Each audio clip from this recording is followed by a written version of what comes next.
Alex Hamilton says he wants to save Wrexham Football Club. Fans say he's trying to close the club and sell the land. He's already ordered the club to leave its historic racecourse ground at the end of this season. The club's managing director has had enough, and tonight he accuses his boss of asset stripping. He's not a football person. He came into Wrexham, he bought Wrexham as a property deal. He wanted to make money out of some kind of property deal at Wrexham. Hamilton's attempts to win over the fans have backfired. He had to be escorted from the terraces by police. Wrexham fans took their protest to Hamilton's home. Leafy Cheshire has rarely seen anything like it. But is all this too late to stop Alex Hamilton helping himself to Wrexham Football Club's assets, behind the backs of shareholders and fans? You don't actually need to be a lawyer to know that these are illegal transactions. Mr. Hamilton, we catch up with Hamilton to get answers. I wanted to ask you, are you sure that the transfer of the racecourse ground into your private company is legal? We came here. Can you answer that?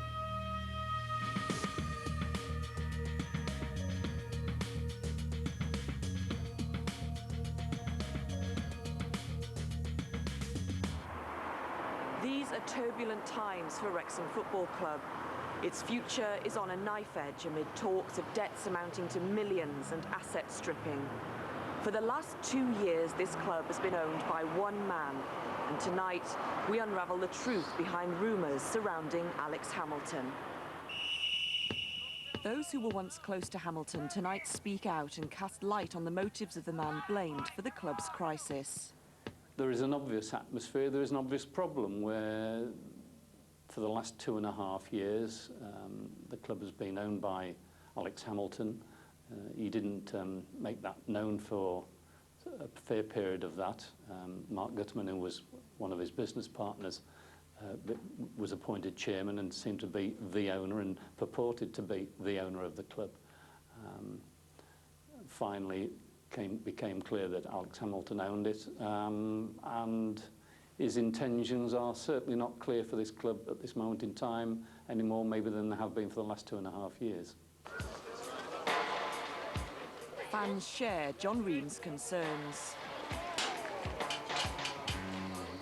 He's run down the commercial side. Wrexham must be the only club who won promotion and seen their income drop. 2 years ago, Alex Hamilton bought the controlling share of Wrexham Football Club. Keeping his own identity secret, he installed a business associate as chairman. Mark Guterman was a controversial choice among fans. He'd already taken local rivals Chester into administration and relegated from the Football League. Mr. Guterman had stated all along he was the owner of the club, and then about a week before he left he said he was raising money to buy out Alex Hamilton, who we now worked out was the owner of the club. The racecourse ground has been home to Wrexham FC for more than 130 years and has hosted its fair share of epic matches. It's been touted as the Millennium Stadium of the North and is now a venue for international rugby. But it's best known for its classic footballing moments. Jones making a near post run. And maybe a chance here. Brilliant! What a goal! And there was the Mickey Thomas screamer that helped beat Arsenal. It's Thomas who takes it. Oh, what a goal, Mickey Thomas! He's done it, the magic little man. The racecourse holds many memories, not just for Wrexham, for Wales. And, you know, if I one ground that I look forward to, you know, is Wrexham Football Club, because it's got something that gave me a start in life as a professional footballer. You know, it's a crucial period for Wrexham Football Club. Players and managers go, fans are there forever. So, you know, I'm being a bit of a fan now, and I'm going to stick with them, and hopefully through this difficult time, you know, Wrexham Football Club will remain at the racecourse, and everything will be fine in the end. The ground has a long history, and fans recently invested in its future by buying bricks in the new stand. There's lots of building work going on here. It's a prime site at the main gateway to the town. If it had planning permission, the racecourse could be worth at least £10 million. Just the kind of land a property developer might dream of finding. He's not a football person. He bought Wrexham as a property deal. He wanted to make money out of some kind of property deal at Wrexham. My problem with him, I don't think that he's concerned whether he leaves a football club behind him. The lack of investment in Wrexham Football Club resulted in players not being paid. For 3 months out of 4, wages were late. The players' wages weren't paid on time for virtually the whole season. And this was a season we could have been promoted. We weren't that far off it, but you could see the players' morale go down every month that they weren't getting paid. He doesn't seem to have taken any steps to pay bills as he's been going along. So we're ending up with big bills coming in from the Inland Revenue. The Inland Revenue is currently charging the club £150 a day in interest on a debt of more than £800,000. Earlier this year, things got so bad, the bailiffs were called in. They assessed the club's assets down to the last plastic seat, floodlight and lawnmower. If the tax bill remains unpaid, those assets will be seized. From the very first time I met Mr. Hamilton, I explained to him that he needed to give the club then £200,000 to enable me to do a deal with the revenue. I could show you a number of times in writing where he had promised to do that. We're now into September and that £200,000 has never been available to me, and that's why the club has such a massive problem with the Inland Revenue. You take away that major debt, then the rest of the debts are all manageable. The racecourse ground stands on a huge plot of land. When Alex Hamilton took over the club, the ground was owned by Wolverhampton and Dudley Brewery. They leased it to the club for £1 a year. The club approached the brewery to buy the freehold, and it was sold to them for £300,000. The club contacted the brewery that owned the freehold of the ground and persuaded them to sell it to Wrexham Football Club. Why? Because, as they said in numerous letters, it was vital to the security of Wrexham Football Club's well-being, which was correct then, it's correct today. On the very same day that the brewery sold the ground to Wrexham Football Club, it was immediately transferred to another company, Damon's Limited. Damon's is wholly owned by Alex Hamilton. So the ground belonged to one company and the club belonged to another. But both were controlled by Alex Hamilton. Within minutes, if not hours, of Wrexham Football Club buying the ground from the brewery, it was then transferred directly out of the ownership of the football club into one of Mr. Hamilton's own companies. Now, if he had the best interests of the football club at heart, the football club today would own the freehold, and if it did, it would have no financial problems. Anne Spanton is a company law specialist who studied Wrexham's accounts. She's concerned that shareholders had been left in the dark. I was totally shocked. I've been practicing law now for in excess of 21 years, and I have never seen a transaction like that, because a major value asset cannot suddenly be worthless. Directors must always act in the best interest of the company. That cannot possibly be in the company's best interest to transfer out a major asset for £0.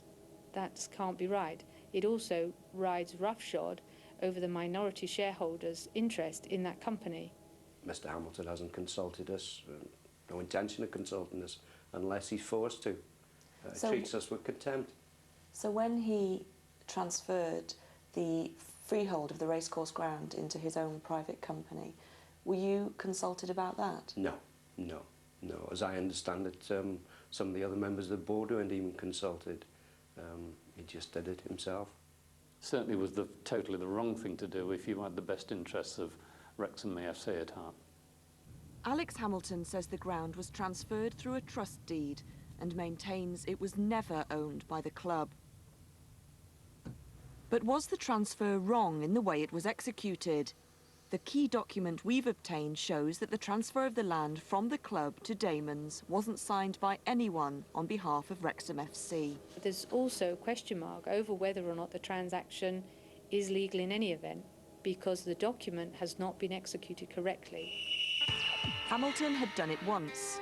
Would he try again to transfer assets from the club into his own companies? A former solicitor who lives here in Cheshire Alex Hamilton was struck off by the Law Society 2 years ago for charges including allegations of mortgage fraud.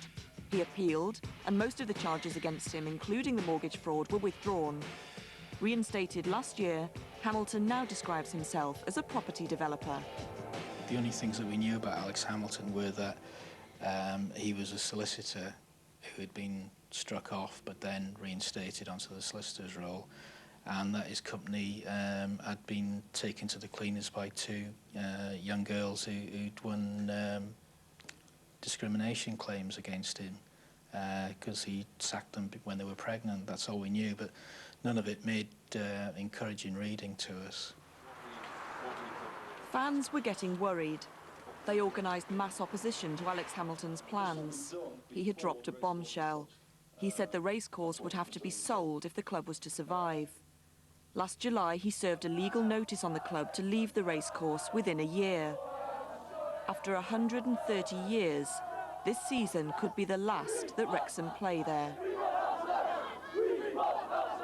Most significant change of all was the fact that the freeholder, which is Mr. Hamilton, could give the club 1 year's notice. And in fact, whilst I was away on holiday in July, that's exactly what he did. He served notice on the club. So at this moment in time, unless Mr. Hamilton changes his mind, Wrexham AFC will have to leave the racecourse ground at the end of this current season. You can't really believe that somebody would want to move the club from the ground, and you also can't believe that somebody would want to kill the club off.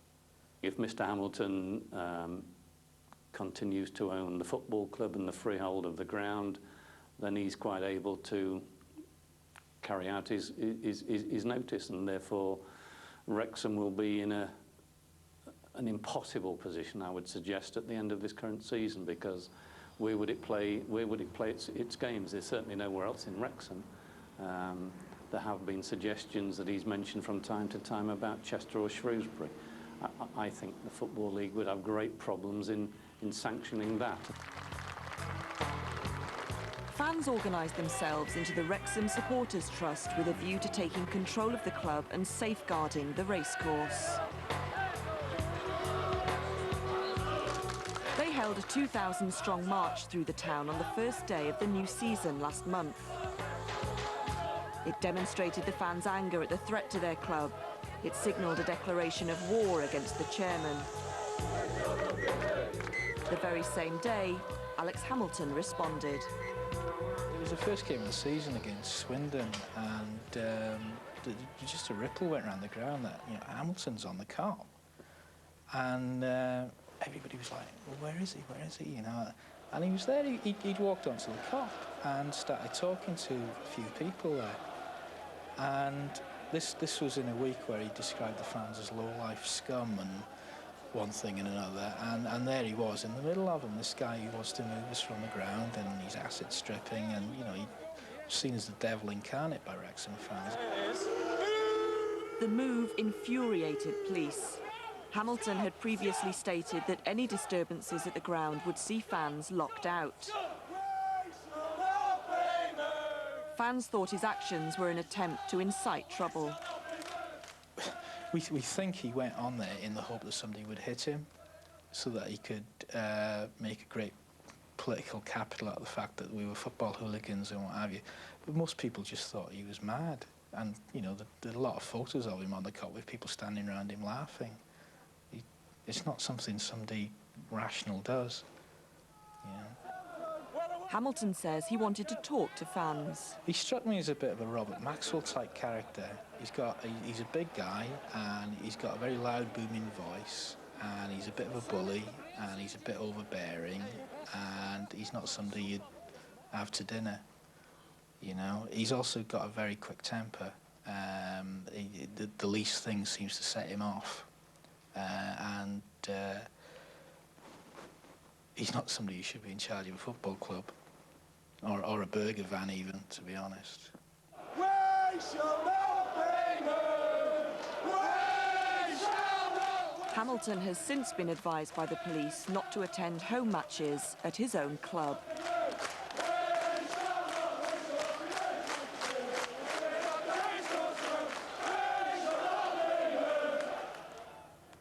fans were in the dark about the chairman's intentions for the club.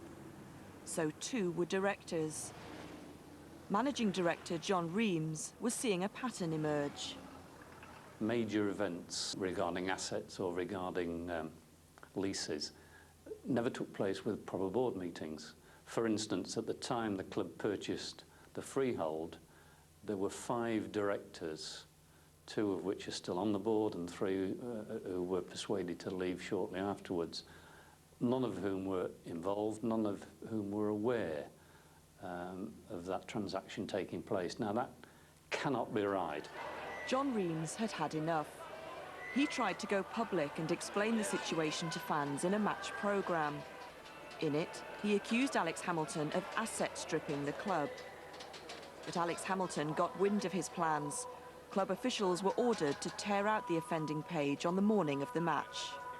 Pages were destroyed by the staff on the instructions of Mr. Hamilton, but I think maybe that kind of rebounded on him because it became a more public situation than maybe it would have been with probably at best 1,500 programmes being sold for the game.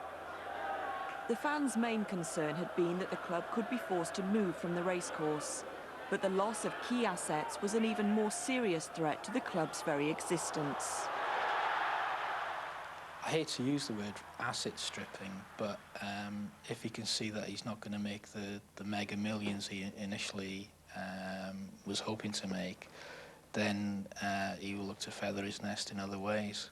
I'm sure the Inland Revenue would be very interested in the fact that Mr. Hamilton's moving assets out of the club when the club actually owes the Inland Revenue close to about £1 million. I hope they don't find out. A company that can't pay its bills can be put into administration, taking all day-to-day control of the business away from directors. That's serious enough for any company, but the spin-offs for a football club are potentially catastrophic. Not only does the club automatically lose 10 points in the league, but it's also in danger of losing its key assets, the players. Administration puts players out of contract, so they can be picked up by other clubs on free transfers. But Wrexham Football Club is not just an asset for its owners. It's seen as an asset for the entire town. Most here are against the club leaving the racecourse ground. He's alienated the public of Wrexham. He's alienated his own board members. He's alienated his own friends, people like Mark Guterman. And most importantly, he's alienated the local council, who have been very strong in their support for keeping Wrexham Football Club at the racecourse. The council's position, the council's policy, if you like, is that it wants to see Wrexham Football Club continuing to succeed playing football at the racecourse ground on Mould Road, and that the racecourse ground, in the words of Alan Pugh, the minister, if you like, becomes the Millennium Stadium of North Wales. The racecourse is the premier sports ground in North Wales, and Wrexham Council supports public ownership to ensure the ground's future. That the only way that could be protected in the long term is through the stadium itself coming into public ownership. That may or may not mean the council, but certainly public ownership and public control, with a new landlord giving a secure future to a football club. In public, Alex Hamilton has never been entirely clear about his plans. Over the past few months, he has unveiled scheme after scheme. One involved turning the pitch round 90 degrees. His latest plan, due to be unveiled in the next few days, is designed to enable the club to stay at the racecourse. But people are losing patience and want Hamilton gone. An offer has already been made on behalf of local businessmen by John Reams to buy him out. He found it a ludicrous offer. What was it worth, the offer? Well, I did put to him a ballpark figure of £2 million, and when you consider that Mr. Hamilton at this moment in time has spent, including the purchases of various assets, less than £1 million, I felt it was a fairly, what I describe as handsome profit. His response to me was that he wouldn't move for less than £5 million. Well, bluntly, if that is the case, then the football club will die. The fans themselves want to buy the club. They want to join the growing number of community-owned clubs. I'd like to see a fans-run club at Wrexham, like there is at Chesterfield and York and many other places. The model of having a rich businessman or sugar daddy running a football club, just not relevant anymore. It never works out. People say that, well, fans can't run it, you need a businessman to run it, but businessmen are running the club at the moment and making a hash of it. The only way that Wrexham as a football club will move forward is to get all the fans involved.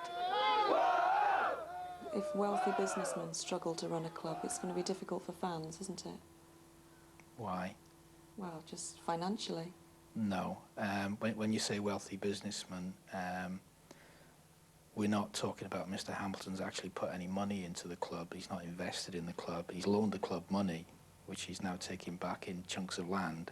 He's not actually invested in the club. And if the state of Wrexham Football Club now is any testimony to Mr. Hamilton's business skills, then I don't think... I've got a 4-year-old lad who's just started school, and I think he could do a better job than Alex Hamilton in running a football club. Wrexham's managing director is now in open conflict with his chairman. My final challenge to him was 3 weeks ago at a board meeting. Since that moment in time, I haven't spoken to Alex Hamilton again. In another twist to this tale, Alex Hamilton's holding an extraordinary general meeting of shareholders tomorrow. There is only one item on the agenda, and that's the removal of John Reams and 2 other directors, Dave Bennett and Dave Griffiths, both local men with a long track record of supporting this club.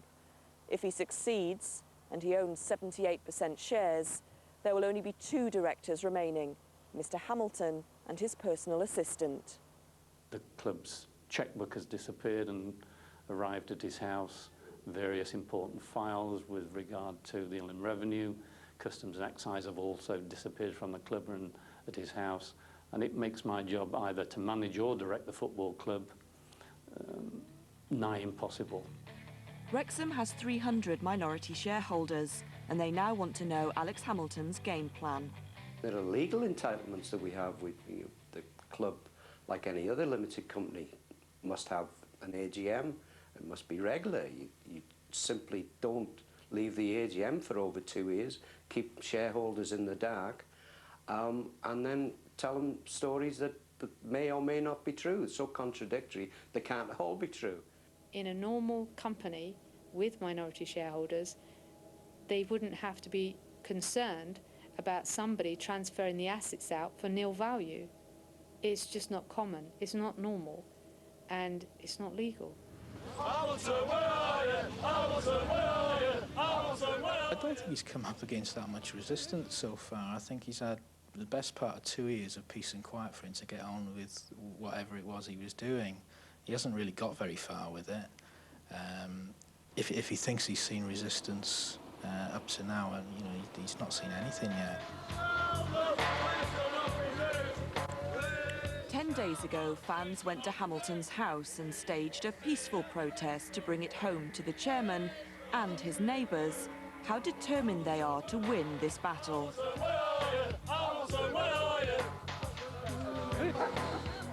They were angry that the racecourse had been transferred to Hamilton's company. To make matters worse, the rent the club was now paying had increased from £1 a year to £30,000 a year.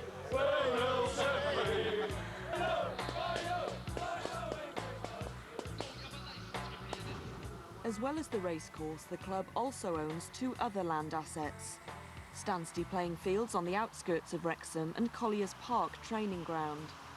Today, Alex Hamilton told us he'd paid £90,000 to the club to transfer Stanstey to his own personal ownership. John Reams says it was done without shareholders' approval. When I returned from holiday, I discovered that in fact Stanstey had been transferred out of the ownership of the football club, and he subsequently explained to me that he'd decided that he would take it against monies that he'd previously put into the football club. Now, there is no way that was helpful in any way to Wrexham Football Club, and I wasn't sure of the legality of what had happened. When a director is a director of a company, he must act in the best interest of the company at all times. And he clearly hasn't done that because he's transferred out the assets of that company, therefore diminishing the value of the company to the shareholders for his own benefit. But this isn't just a rerun of the racecourse transfer. This time it wasn't as straightforward, and it could prove to be Alex Hamilton's undoing. 3 years ago, Wrexham FC agreed to pay Lex Football Club £80,000 for these pitches. We understand that the full amount was never actually paid, and in fact about half of it remains outstanding. So if the Stansty pitches haven't been fully paid for by Wrexham, can Alex Hamilton transfer them from the club's control? If you haven't finished paying for it, so if you're part the way through paying, you've only paid the deposit on your new house, the house isn't yours yet. You've got to pay the full purchase monies and then you complete. So in the same way with land, if you've paid part of the purchase price, it will not be transferred to you until you've completed that transaction. You don't actually need to be a lawyer to know that these are illegal transactions. Mr. Hamilton may have thought he was dealing with a bunch of Sunday League amateurs, but being a former solicitor himself, he should have known that lex is in fact Latin for law. A name well chosen because this club was set up by a group of lawyers.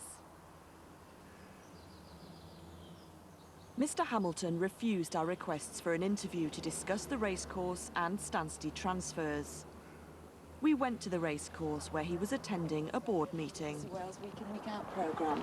I wanted to ask you, are you sure that the transfer of the racecourse ground into your private company is legal? We came here Can you answer that question, please? We came here to deal with Fans and sad other people are saying passing that away. you're asset stripping this We club. came here to deal with passing away. Mr. Hamilton, please I answer came my here to deal with questions. one topic, which is a passing away We came here- of a regular support. You've been in a Some board reporter. meeting. We You've been came in a here board to- meeting. Mr. Hamilton, you're being accused of asset stripping this club. What do you have to say about that? Total rubbish. It's not rubbish. Why have you transferred the freehold of this club into your own... Why have you transferred the freehold of this club into your own company? Why have you done that, We're here to Mr. deal with Hamilton? Mr. Lovelace passing away. Please stop and talk to us, Mr. Hamilton. These are really important issues we want to discuss with you. Mr. Hamilton was not at the funeral. He was attending a directors' meeting at the club. Late today, Alex Hamilton sent us a statement. He believes the racecourse and Stansty transfers are legal. He also says his personal ownership of Stansty is lawful, despite Wrexham's outstanding debt to Lex Football Club. Tomorrow's meeting of shareholders could spark dramatic changes at the club. Rumours of a takeover could herald the end of Alex Hamilton's reign at the racecourse. On a personal note, I don't feel Mr. Hamilton should profit from his time at Wrexham one bit. I'd like to see him selling the big issue. But I think, as I said, Mr. Hamilton should take a little bit of a look at himself and think, I'm not the right man for this job. Let someone else who's got love for the football club, wants the club to succeed, and walk away. Probably not easy, but it's the best thing you can do. Thank you very much. A complaint from Lex Football Club has now been lodged with police. Week In, Week Out is back at the same time next week on BBC One Wales, and you can see the whole of tonight's programme again whenever you like during the coming week at bbc.co.uk/weekinweekout.